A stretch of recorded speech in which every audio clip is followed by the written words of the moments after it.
This is Talk Business and Politics with Roby Brock. Joining me now, John Brummett, columnist with the Arkansas Democrat-Gazette. Always good to start off a week with a conversation with you, my friend. I feel the same way. Let's get to it. What's on your mind? Well, I want to run through some of your arrows from your Sunday column. I think it will maybe parlay into some of our Talk Business and Politics Hendricks College poll results as well. So right. You've got an arrow down for U.S. Senator John Boozman. You have an arrow up for Sarah Huckabee Sanders. Explain why.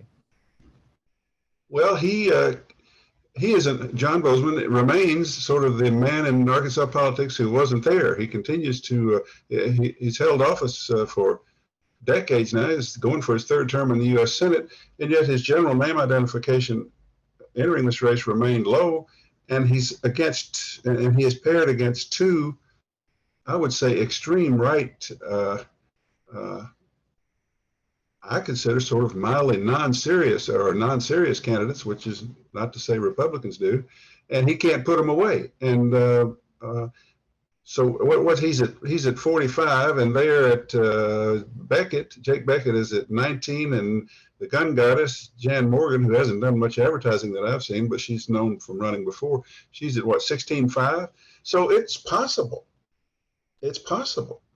I forget the undecided there. What is it? About 20%, 15%? Right, yeah. Somewhere in that range.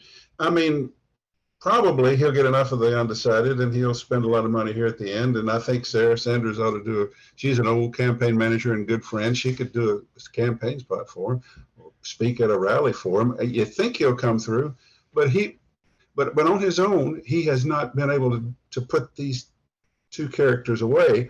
And he's relied less on himself. He's long been a Mitch McConnell conventional Republican vote in the Senate. He's now running as essentially on the theme that I'm as extreme as those two are, and Donald Trump is for me. If he didn't have that Donald Trump endorsement, I wonder where he would be. So he's not carrying himself. He's relying on others, and he is still in some level of trouble. Some probably be all right, but certainly not deserving of an arrow up, in my view. All right. You've got Governor Asa Hutchinson with an arrow down, maybe more on his national politics and political future. Yeah, I've become almost a fan of his pragmatic conservatism, and I admire what he's trying to do in the national Republican conversation, which is saying, let's get back to pragmatic problem solving, conservatism, and all that's good. But as I look at the current Republican climate nationally and in Arkansas, I'm not sure there's a place for that, and nationally, but I welcome his effort to see if there is. What I am sure of is there's not much place for that in Arkansas. You look at if you look at the devotion to Trump and Trumpists in Arkansas, what I said was if it's Asa will have to fortify himself if he runs for president, fortify himself against the seeming certainty that he would get beat in the Arkansas primary. It's just I think he would be against Trump, against Tom Cotton. I think Tom Cotton's brand of conservatism is bigger in the Republican base than certainly Asa's pragmatic centrism, which appeals to a center-left newspaper columnist in Little Rock. So that gets you an arrow down as far as I'm concerned. All right. So mentioning Little Rock Mayor Frank Scott, you give an arrow down to potential mayoral challenger Steve Landers. You give an arrow up to. Why a down arrow for Frank Scott? He seems to have gotten rid of one of his potential political problems, but an up arrow for Steve Landers. Well, yes, his big problem has been the police chief and police relations, Frank Scott's. And people have been wondering, why don't you just dump the guy? Why are you so beholden to him, Humphreys?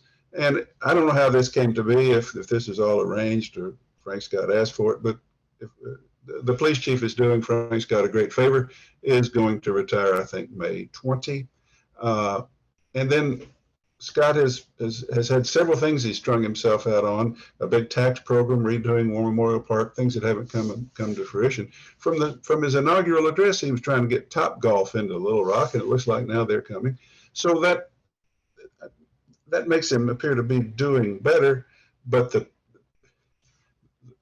I believe the prevailing mood in Little Rock right now is the killing is out of control.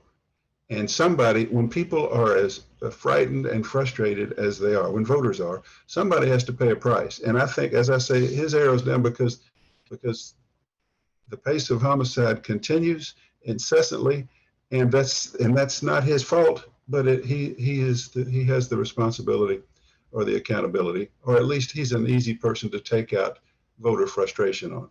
And Landers is going to press that. So at the moment, bearing in mind that these arrows are simply momentary conventional wisdom, at the moment, I still give the incumbent mayor an arrow down because of the prevailing mood of fear and frustration in this city. They're just a snapshot in time, like a poll. That's what it is. Just like your poll. How about your poll? One last polling question here for you. Lieutenant governor's race, we show Leslie Rutledge, the attorney general, with a lead among her rivals. Second place, State Senator Jason Rapert. Let's just assume that race goes to a runoff, which is a potential scenario. Size up a Leslie Rutledge, Jason Rapert runoff race for lieutenant governor. Oh my goodness. Oh my goodness. First, let me say, of all your findings, that's the one that surprises me. I mean, she's got the name identification that she used all of our public money in the Attorney General's office to build by sponsoring the local news for months. She's dipping down to this office to just sort of take it, even though she had disparaged it before because she couldn't compete with Sanders as the leading Trumper for governor in Arkansas. And I would have expected, I kind of had an idea she would be at or above 50 in what I consider a sort of a checkered field, but she's at 40.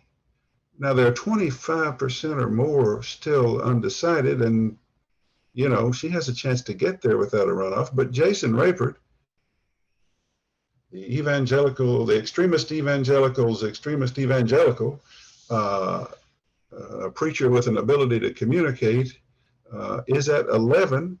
And then and he's taking maybe some of the extreme evangelical base. And then Bledsoe, the Surgeon General, is from a prominent Benton County Republican family. The Republican County Judge of Washington County is in the race, and they're getting like 7 or 9 or 7 or 6 or something like that, which suggests she's losing some of that hotbed, that concentration of Republican voters to these local people. I wonder if she doesn't get in a runoff. And if it's Jason, well, I mean, I don't know how much money he'll get to be on television, and she might be able to come up with some, but Jason Rapert could cause her some trouble in a runoff, and he could get more attention for some of the things that he's saying.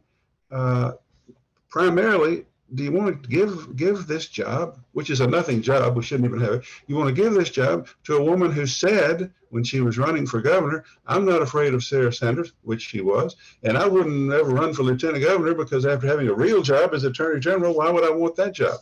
That's the kind of thing in a runoff.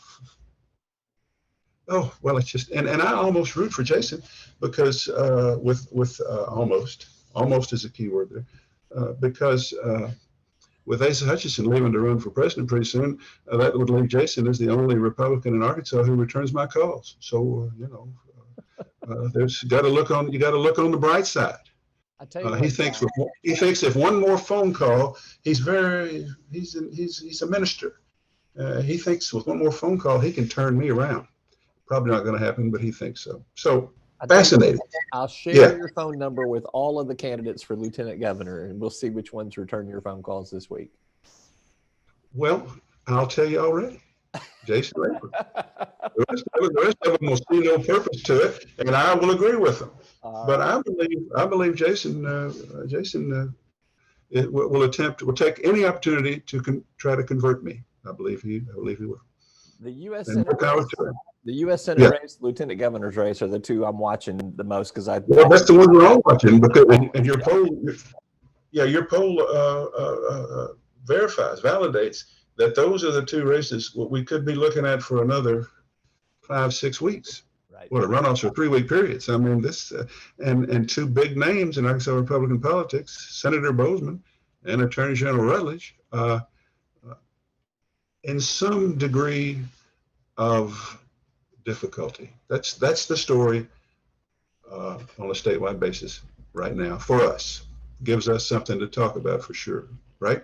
That's right. He's John Brummett, columnist with the Arkansas Democrat-Gazette. You can catch him in the newspaper and online 4 times a week. Yeah. Yes, sir. All right. Thank you All for right. being with us. Thank you, buddy. Bye-bye.